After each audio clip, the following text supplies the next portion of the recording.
កុមារនៅកម្ពុជាស្រុកស្រែជនបទយើងអ្នកដប់ឈ្មោះយ៉ាយ៉ាអ្នកជិះពីក្រោយឈ្មោះម៉ូរីយ៉ាហើយយ៉ាយ៉ារៀនថ្នាក់មត្តេយ្យកម្រិតខ្ពស់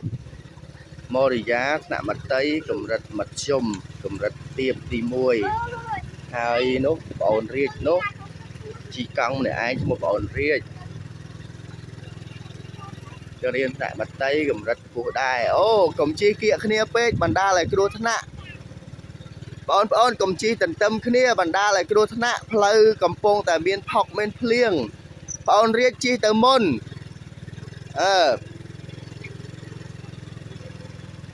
តើជិះអញ្ចឹងមិនអត់គ្រោះថ្នាក់ហើយបងយ៉ាយ៉ាជួយដប់ម៉ូរីយ៉ាឲ្យម៉ូតូមកគៀនម៉ូរីយ៉ាចង់ជិះកង់ដែរតែអត់ទាន់ចេះជិះខ្លួនឯងហើយយ៉ាយ៉ានេះគេស្រឡាញ់រាប់អានម៉ូរីយ៉ាដែរមិញហ្នឹងចេញពីរៀនអត់ទាន់មានបាតយោយ៉ាយ៉ា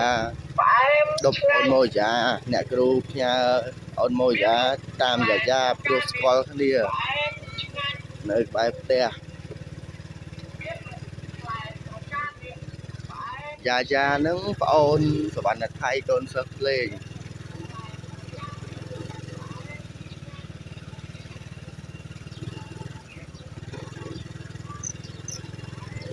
ខែនេះខែវស្សាមានមេឃភ្លៀងយប់មិញខ្លាំងឥឡូវទឹកដក់តាមផ្លូវច្រើន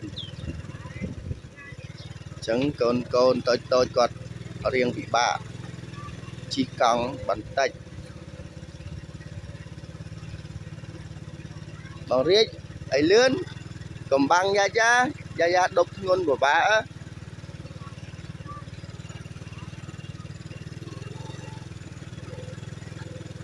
មេចូលចិត្តមិត្តភ័ក្តិបានជិះកង់អញ្ចឹងទៅសប្បាយមានអ្នកដប់អូនម៉ូយ៉ាថែជើងកូន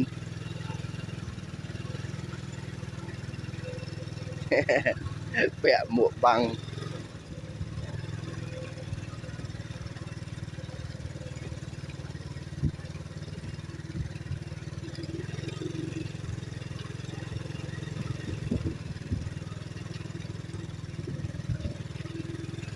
ឥឡូវដល់ផ្ទះ